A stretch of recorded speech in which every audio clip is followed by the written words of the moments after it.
علمی میرے اعصاب اتنے مضبوط ہیں کہ یہ زمین و آسمان کے سارے مولوی مل کے مرے ہوئے زندہ سامنے آ جائیں، اللہ کے فضل سے میں جو قرآن و سنت میں بلیو رکھنے والا ہوں نا، مجھے یہ متزلزل نہیں کر سکتے. میں ان کی ایک ایک بات کا جواب دوں گا.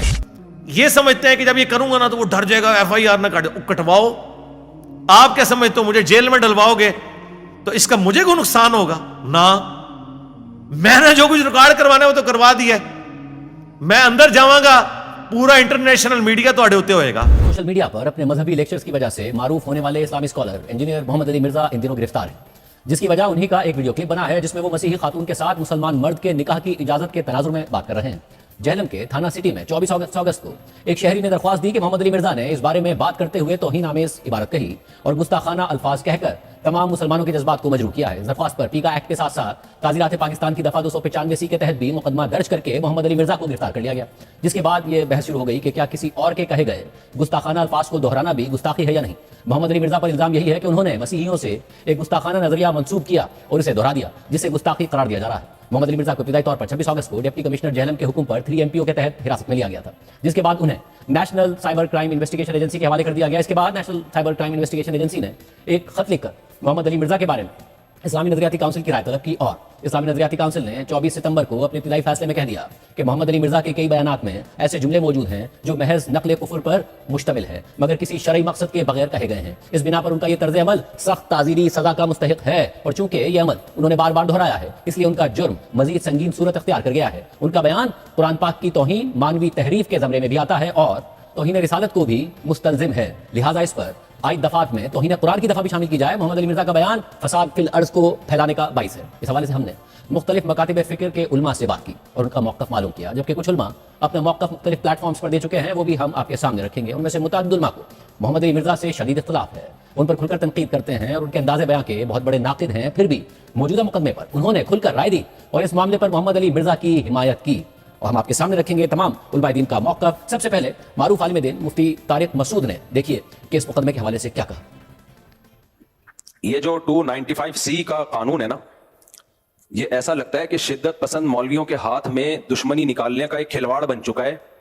جب چاہو جس پہ چاہو توہین رسالت کا الزام لگاؤ اور عمر قید کی سزا کے لیے پھر جج پہ تھانے پہ دباؤ ڈالو. جج سزا نہیں سناتا تو اس کو قتل کی دھمکیاں، وکیل اس کو فیور کرتا ہے تو اس کو قتل کی دھمکیاں، کوئی اگر اس کے فیور میں بیان دے تو اس کو قتل کی دھمکیاں کہ گستاخ کا جو ہے یار بھی غدار ہے اور گستاخ کا یار کو بھی قصبی سر قلم کیا جائے گا. یہ اس وقت پاکستان میں چل رہا ہے. مجھے ایسا لگتا ہے کہ اس قانون کی وجہ سے نا ایک دن کوئی بھی مولوی باہر نہیں ہوگا، سب ایک دوسرے پہ الزام لگا کے سب ایک دوسرے کو اندر کر چکے ہوں گے. انجینئر نے اگر یہ کہہ دیا تو اس پہ یہ اعتراض تو کیا جائے گا کہ عیسائی ایسا کہتے ہیں کہ نہیں کہتے. سمجھ میں آ رہی ہے بات؟ یہ اعتراض تو کیا جائے گا، تو آپ ریفرنس دیں وغیرہ وغیرہ. یہ اعتراض نہیں کیا جائے گا کہ انجینئر نے نبی کی توہین کی ہے، کیونکہ انجینئر علی مرزا نے خود معاذ اللہ نقل کفر نہیں کہا ہے، کسی اور کی طرف نسبت کی ہے. کسی اور کی طرف نسبت کرنے سے انسان توہین رسالت کا مرتکب نہیں ہو جاتا. 295C اس پہ نہیں لگتا. تو اس لیے ہم ان متشدد مولویوں سے کہتے ہیں کہ آپ کو بھی انجینئر کے خلاف جب اپنی دشمنی نکالنی ہے تو کسی جائز طریقے سے نکالو، 295C کا سہارا مت لو. تو یہ بالکل نہیں بنتا اس موقع پہ 295C. اور جو مولوی اس پہ خوش ہو رہے ہیں نا کہ نہیں 295C میں ہم اس کو لٹکوائیں گے، بھائی پھر آپ بھی جب کسی کا کلمہ کفر نقل کریں گے نا، جن لوگوں نے جا کے FIR کٹائی انہوں نے کیا کہا کہ انجینئر نے نبی کے بارے میں یہ الفاظ کہے ہیں، تو انہوں نے بھی تو نقل کیے نا، تو پھر ان پہ بھی 295C لگاؤ کہ یہ انجینئر کے بارے میں کہہ رہے ہیں انہوں نے ایسا کیا. پھر میں اگر یہ بات نقل کر رہا ہوں تو مجھ پہ بھی لگاؤ. پھر تو میرے بھائی، تو میں کہہ رہا ہوں کہ یہ 295C کا قانون، یہ قانون بالکل درست ہے، ہم اس قانون کے خلاف نہیں ہے، لیکن اس کو مولویوں نے، جو متشدد مولوی ہیں، انہوں نے کھلواڑ بنایا ہوا ہے، تماشا بنایا ہوا ہے. اس کو تماشا بننے نہیں دینا ہے. میں سمجھا پا رہا ہوں اپنی بات؟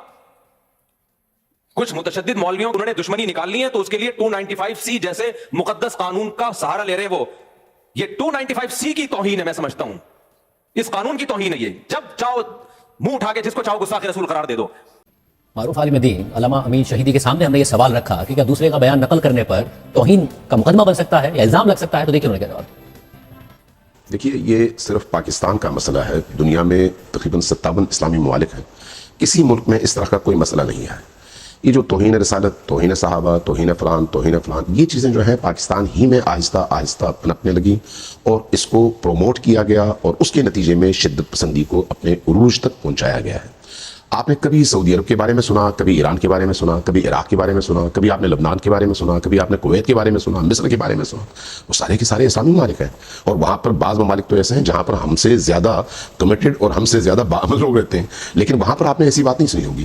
تو صرف پاکستان ہی میں کیوں؟ اس کا مطلب ہے کہ پیچھے کوئی اور تانے بانے ہیں جن کو سمجھنے کی ضرورت ہے۔ جہاں تک آپ کے سوال کا تعلق ہے، دیکھیں جب ایک اسکالر کسی بھی حوالے سے کوئی بات کرتا ہے تو اس کو اس کے علم کی بنیاد پر اور ان معیارات پر پرکھنے اور تولنے کی ضرورت ہے۔ اگر وہ خود توہین آمیز انداز اختیار کرتا ہے تو اس کی تنبیہ کی ضرورت ہے، اگر وہ خود توہین کرتا ہے اور ارادتاً کرتا ہے تو اس کی تنبیہ کی ضرورت ہے۔ لیکن اگر کوئی شخص صرف ایک قول نقل کرے اور اس کی بنیاد پر آپ اس طرح کے قوانین کا اس کے خلاف استعمال کرنا شروع کر دیں تو پھر تو ایک ایسا طوفان کھڑا ہو جائے گا کہ آپ کی ساری کتابیں اس کی عزت پہ آ جائیں گی، آپ کے سارے خطبے اس کی عزت پہ آ جائیں گے، خود قرآن کریم پر بھی نعوذ باللہ لوگ الزامات لگانا شروع کر دیں گے۔ یعنی آپ ایک چیپٹر کھول دیں گے اس کے نتیجے میں شدت پسندی کا، جس کی انتہا کہیں پر بھی نہیں ہے اور اس کو ختم نہیں کیا جا سکتا تھا۔ تو اس لیے یہ جو سوال آپ کا ہے اس کا جواب سمپلی یہی ہے کہ جب کوئی شخص عالم ہے، جب کوئی شخص صاحب نظر ہے، جب کوئی شخص کوئی رائے دیتا ہے اور اس میں کسی کی رائے کو نقل کرتا ہے تو نقل قول آپ خود اردو میں کہتے ہیں نقل کفر، کفر نہ بشد۔ تو اگر کوئی کافرانہ رائے بھی نقل کرے تو اس کے نقل کا جرم جو ہے وہ ثابت نہیں ہوتا کہ اس نے کوئی جرم کیا ہے، اس نے صرف نقل کیا ہے۔ اس لیے اس طرح کے کسی قانون کا اس پر اطلاق ہوتا ہی نہیں ہے۔ انجینئر محمد علی مرزا پر توہین کے الزام اور مقدمے کے حوالے سے معروف مذہبی اسکالر مفتی فضل ہمدرد نے دیکھی کیا تھا۔ دیکھیں انجینئر مرزا صاحب آپ کو اختلافات ہو سکتے ہیں، بات ساری یہ ہے کہ انجینئر صاحب نے یہاں پر جب یہ کلپ میرے سامنے آیا تو میں نے کہا کہ یہ انجینئر صاحب اور ان کے چاہنے والوں سے بھی کہ اس کا جو طریقہ ہے وہ یہ ہے کہ یہ رسول اللہ کی شان میں نہیں ہونا چاہیے تھا۔ آپ کی نیت پہ شک نہیں ہے، میں یعنی حلفیہ یہ بات کہہ سکتا ہوں کہ انجینئر مرزا صاحب حفظہ اللہ برادر عزیز وہ گستاخ رسول نہیں ہے، وہ رسول اللہ صلی اللہ علیہ وآلہ وسلم کی شان میں گستاخی کا سوچ بھی نہیں سکتا۔ وہ محب اہل البیت ہے، وہ شخص ہے کہ جو رسول اللہ صلی اللہ علیہ وآلہ وسلم کے لیے جان دے دے گا۔ لیکن یہ جملہ ایسا ہے کہ جس کو یہ طبقہ جو ان کا مخالف ہے اور حاسد ہے اسے بنا سکتے اور آپ اس کی وضاحت نہیں کر سکتے۔ بلا شک و شبہ یہ جو جملہ تھا، یہ جو الفاظ ہیں، یہ رسول اللہ صلی اللہ علیہ وآلہ وسلم کی شان میں آپ کی بارگاہ میں بے ادبی، لیکن میں اس کو گستاخی نہیں کہوں گا۔ میں یہ نہیں کہوں گا کہ یہ گستاخ ہے یا یہ شخص توہین کی کر دی ہے، اس نے یہ کر دی، اس کی وجہ یہ بتاتا چلوں۔ میرا کوئی حق نہیں پہنچتا کہ میں کسی کو گستاخ رسول ڈکلیئر کروں، کسی کا کوئی حق نہیں پہنچتا۔ معروف اسلامی اسکالر جاوید احمد غامدی صاحب نے بھی اس حوالے سے رائے دی۔ یہ انتہائی افسوسناک صورتحال ہے۔ میں تو کسی مسلمان کے بارے میں یہ تصور ہی نہیں کر سکتا کہ وہ رسالت مآب صلی اللہ علیہ وسلم کی بارگاہ میں کوئی گستاخی کی بات کہے گا۔ خدا یہ کہ دین کے خادم کے بارے میں یہ خیال کیا جائے۔ یہ کہا جا سکتا ہے کہ فلاں معاملے میں کسی نے غیر محتاط رویہ اختیار کیا، الفاظ کا انتخاب صحیح نہیں کیا، اسلوب درست نہیں تھا۔ اس طرح کے معاملات بارہا ہو جاتے ہیں۔ ان میں بڑوں کا کام یہ ہے کہ وہ توجہ دلائیں۔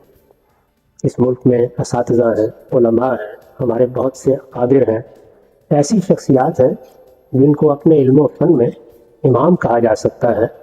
ان کی ذمہ داری ہوتی ہے کہ وہ توجہ دلائیں، لوگوں کو بتائیں کہ علمی معاملات میں کیا لب و لہجہ اختیار کرنا چاہیے، کوئی بات اگر بیان کرنی ہے تو اس میں کن چیزوں کو ملحوظ رکھنا چاہیے۔ یہ تربیت کا موضوع ہے۔ اگر کسی موقع پر اس سے کوئی تجاوز ہوا ہے تو زیادہ سے زیادہ تنبیہ جاری کی جا سکتی ہے۔ ہمارے ہاں بدقسمتی سے اس طرح کی چیزوں کو لوگ بھی غلط زاویے سے دیکھتے ہیں۔ ہمیں مسلمانوں کے بارے میں جو حسن ظن کی تعلیم دی گئی ہے اس کو بھی ملحوظ نہیں رکھتے۔ پھر مذہبی معاملات میں یہ چیز فرقہ بندی اور دشمنیوں کی صورت بھی اختیار کر لیتی ہے۔ چنانچہ لوگ بھی مشتعل ہوتے ہیں، حدود سے تجاوز کرتے ہیں۔ بہت سے ایسے معاملات ہوئے ہیں جن کا ذکر بھی انسان کے رونگٹے کھڑے کر دینے کے لیے کافی ہے۔ بے گناہ لوگوں کو جس طرح ہجوم کی نظر ہونا پڑا، یہ کسی بھی قوم یا کسی بھی معاشرے کے لیے بڑی باعث شرم چیز ہے۔ جامعہ بنوریا کے محتمل اور مفتی نعیم مرحوم کے صاحبزادے ڈاکٹر مفتی نعمان نعیم کے سامنے بھی ہم نے یہ سوال رکھا کہ کیا کسی دوسرے کا بیان نقل کرنے پر توہین کا مقدمہ بن سکتا ہے؟ انجینئر مرزا کے اوپر جو مقدمہ بنا، کیا وہ درست ہے؟ ان کی رائے دیکھیے۔ جی شاذب بھائی، بہت اچھا سوال ہے۔ اس حوالے سے ہمارے دارالفتہ میں بھی فتویٰ آیا تھا۔ جامعہ بنوری عالمیہ میں، آپ کو جیسا معلوم ہے کہ جامعہ بنوری عالمیہ ایک موقر ادارہ ہے اور یہاں پر ہر قسم کے فتوے یہاں پر آتے ہیں۔ ہم سے اسی طرح کا سوال کیا گیا تو واضح طور پر میں یہ کہنا چاہوں گا کہ نقل کفر نہ باشد، کبھی بھی کوئی چیز نقل کرنے سے انسان کافر نہیں ہو جایا کرتا. اور انجینئر مرزا علی کے حوالے سے کوئی میں ان کی ترجمانی نہیں کر رہا، ان کے حوالے سے ظاہر بات ہے کہ بہت سارے علماء کو اختلاف ہوگا، لیکن میں یہ سمجھتا ہوں کہ صحیح بات کر دینی چاہیے. شرعی اعتبار سے جو شریعہ پوائنٹ آف ویو ہے اس کو اچھے انداز میں بیان کرنے میں کوئی حرج نہیں ہے، اور بلکہ کرنا چاہیے. چونکہ ہمارے علماء اس حوالے سے خاموش رہتے ہیں، وہ یہ کہتے ہیں کہ ہم اگر بات کریں گے پتہ نہیں کیا ہوگا. میں یہ سمجھتا ہوں کہ اس حوالے سے ہمیں واضح طور پر یہ بتانا چاہیے کہ ان کے جو جملے تھے یا الفاظ تھے اس سے کوئی گستاخی سرزد نہیں ہوتی، نہ ہی وہ گستاخی کے زمرے میں آتے ہیں. لہٰذا ان کے اوپر کوئی بھی ہم یہ سمجھتے ہیں کہ کوئی سزا 295C یا اس طرح کا کوئی بھی قانون جو ہے ان پر لاگو نہیں ہوتا. مگر مفتی صاحب یہ بھی بتائیے گا کہ اگر کیونکہ الزام لگ جاتا ہے پاکستان میں فوراً کسی پر، اگر کوئی غلطی سے بیان دے دے تو کیا اسے وضاحت کا موقع نہیں ملنا چاہیے اور بیان میں نیت کا تعین نہیں ہونا چاہیے؟ اگر کوئی ظاہر نیت کو خود بتائے گا انسان کہ اسے موقع دیا جائے، رجوع کا موقع دیا جائے. جی بالکل، اس میں باقاعدہ اس سے وضاحت بھی طلب کی جائے گی اور اس سے اس کی مراد بھی پوچھی جائے گی، اس کا مقصد پوچھا جائے گا کہ آپ نے اس کے سیاق و سباق کیا اس کا تھا، سارے معاملات اس سے پوچھے جائیں گے، تب جا کر جو ہے وہ کوئی رائے قائم کی جائے گی. نہ یہ کہ اپنے طور پر اس الفاظ ان کے منہ میں ڈالے جائیں اور اپنے طور بغیر نیت پوچھے بغیر مقصد پوچھے جو ہے کوئی رائے قائم کی جائے. معروف عالم دین علامہ جواد نقوی نے اس حوالے سے کیا رائے دی، دیکھیں. پاکستان میں اس قسم کے مسائل جیسے آپ نے فرمایا ہے کثرت سے ہو رہے ہیں روزمرہ، اور ان کے بہت سارے اور بھی ساتھ سائیڈ ایفیکٹس پڑ رہے ہیں. کچھ ان مسائل نے کاروباری حیثیت اختیار کر لی ہے اور کچھ نے فرقہ وارانہ، اور اسی طرح ملکی سلامتی کے لیے بھی یہ ایک بڑا خطرہ ہے، ایک الارم ہے یہ. اور اس پر جتنی حساسیت دکھانی چاہیے اربابان اختیار کو نہیں دکھا رہے. آج تو یہ ایک مسئلہ مرزا محمد علی صاحب کے لیے پیش آیا ہے، لیکن اس سے پہلے اور بہت سارے اسکالرز کے ذریعے لیے اور بہت سارے مسائل میں پیش آیا ہے. بعض اوقات تو ایسا شائبہ ہوتا ہے کچھ لوگوں کی گفتگو میں، اسے توہین آمیز کہا جا سکتا ہے، لیکن اکثر اوقات جو کیس بنتے ہیں یا میڈیا جن کیسز کو اچھالتا ہے تو ان میں پہلو کوئی اور ہوتا ہے، لیکن اس کو ایک خاص طبقہ اس طرف کھینچ کے لے آتا ہے. اور چونکہ اس سلسلے میں قانون سازی بھی ہوئی ہے، اور یہ قانون بنا تو کسی اور مقصد کے لیے تھا لیکن استعمال کسی اور مقصد میں ہو رہا ہے، توہین مذہب کا قانون. اور جیسا آپ نے سوال میں پوچھا ہے کہ اگر ایک مذہبی اسکالر یا کوئی عالم فاضل شخصیت ہے، محقق ہے، رائٹر ہے، یا جو بھی شخص ہے، اگر وہ نقل قول کرتا ہے کسی اور شخص کا، وہ نقل قول ٹھیک ہے یا غلط ہے، اس کی صحت و سقم ایک الگ بات ہے، وہ اس کو پرکھا جا سکتا ہے کہ اس نے جو نقل قول کیا ہے وہ دلیل کوئی رکھتا ہے یا نہیں رکھتا. لیکن خود نقل قول کوئی نہیں توہین شمار نہیں ہوتا. جیسا کہ ایک محاورہ بنا ہوا ہے کہ نقل کفر نہ باشد، یہ ایک عربی فارسی اور اردو ماحول کا ایک مسلم محاورہ بنا ہوا ہے. لوگ اس کو عموماً ایسی باتوں کے بیان کرنے کے موقع پر ذکر بھی کر دیتے ہیں کہ نقل کفر نہ باشد، یعنی اگر ایک کفر کی بات ہے کسی اور نے کی ہے اور آپ اس کو کسی مقصد کے لیے پیش کر رہے ہیں مجمع کے سامنے، عوام کے سامنے، یا کسی گفتگو میں حوالے کے طور پر، تو یہ کفر نہیں ہوتا. کفر کی بات نقل کرنا کفر نہیں ہوتا. گستاخی کی بات جس نے گستاخی کی ہے اس کو پیش کرنا، جیسے عدالتوں میں اگر ایک وکیل اٹھ کے کسی کی گستاخی پیش کرتے تو وکیل یا جج گستاخ نہیں شمار ہوتے، یا اگر ایک اینکر ہے وہ کسی کا نقل قول کرتا ہے تو وہ نقل قول گستاخی نہیں ہوتا. اصل جو مرتکب ہوتا ہے گستاخی کا وہی گستاخ ہوتا ہے. اور کوئی شخص اس کا حوالہ دے یا اس کو تنقید کرنا چاہے یا اس کے اوپر کوئی تبصرہ کرنا چاہے یا اس کے کوئی اور حکم بیان کرنا چاہے تو وہ تو قطعاً کسی بھی عقل و منطق کے تحت وہ گستاخی نہیں ہوتا، اور شرعی لحاظ سے بھی جو موازین ہیں شریعت کے ان کے مطابق ہی اس کو گستاخی شمار نہیں کرتے. اسی نقطے پر کہ انجینئر محمد علی مرزا پر مقدمہ بنتا ہے توہین کا یا نہیں، معروف عالم دین اور مولانا زاہد الراشدی کے ساتھ زادے مولانا عمار ناصر کی رائے دیکھیے. پھر جو بات سننے میں آئی ہے کہ انہوں نے مسیحیوں کے کسی نظریے کا یا ان کے خیال کا حوالہ دیا ہے جو رسول اللہ صلی اللہ علیہ وسلم کے بارے میں رکھتے ہیں، تو کسی کفریہ کلمے کو نقل کرنا یا بیان کرنا یہ تو ظاہر توہین رسالت نہیں ہے. تو قرآن نے بے شمار نقل کیے ہیں کفار کے جو تبصرے تھے رسول اللہ صلی اللہ علیہ وسلم، تو قرآن نے نقل کیے. تو اگر آپ وہ پڑھ کے سنائیں کہ کفار یہ کہتے تھے تو نقل کرنے والا تو توہین کا مجرم نہیں ہو. یہ ہمارے ہاں جو مذہبی تقسیم ہے اور ایک کشمکش ہے مختلف طبقوں کی، اس میں پھر ہمارے اخلاقی مسائل میں یہ چیز ہے کہ ہم ایک بات سمجھتے بھی ہوں کہ یہ الزام نہیں بنتا، لیکن چونکہ مذہبی بیانیوں کی اور مذہبی تعبیرات کی ایک جنگ ہے اور اس میں کسی سے آپ سے مجھ سے بہت سے لوگ ناراض بھی ہیں، تو وہ پھر سمجھتے ہیں کہ اللہ کی طرف سے ایک موقع آیا ہے اس سے فائدہ اٹھایا جائے. تو انصاف جو ہے نا یہی بات میں عرض کر رہا ہوں کہ ہم قرآن میں آیت پڑھ کے تو سنا دیتے ہیں اور رسول اللہ صلی اللہ علیہ وسلم کی اور صحابہ کی سیرت سے واقعات بھی سناتے ہیں کہ مسلمان کو کتنا انصاف پسند ہونا چاہیے. تو ہم بتاتے یہ ہیں، لیکن ہمارے عمل سے جب معاشرہ یا نوجوان نسل دیکھتی یہ رویہ تو پھر وہ اس کا مذہب سے دور ہونا ہی بنتا۔ مولانا عمار ناصر یہ انٹرویو عبدالعزیز کو دے رہے تھے۔ اس کے علاوہ معروف عالم دین اور مولانا اسحاق مرحوم کے شاگرد مفتی کاشف علی کی رائے دیکھیے۔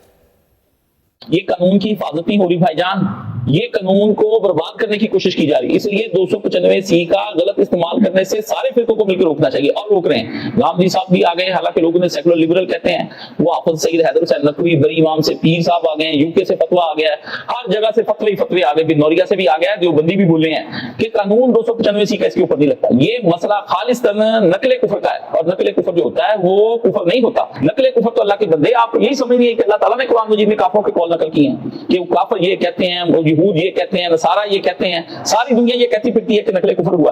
تو نقل کفر اللہ نے کیا ہے، اللہ کے نبی علیہ السلام نے فرمایا کہ یہ جو مشرکین تھے یہ تلبیہ میں اضافہ کرتے تھے، اور وہ تلبیہ میں اضافہ جو ہے وہ آپ دیکھ لیں، تو یہ ساری چیزیں جو ہوتی ہیں یہ نقل کفر جو ہوتا ہے وہ کفر نہیں ہوتا۔ کسی کو گستاخ قرار دینے یا اس پر گستاخی کا جھوٹا الزام لگانے کے حوالے سے مذہب کیا کہتا ہے، اس حوالے سے مفتی طارق مسعود کی رائے دیکھیے۔ ہاں، ایک اہم بات یہ کہ جب آپ کسی کو گستاخ قرار دے رہے ہیں تو اس کا مطلب آپ اس کو مسلمان قرار دے رہے ہیں یا مرتد قرار دے رہے ہیں؟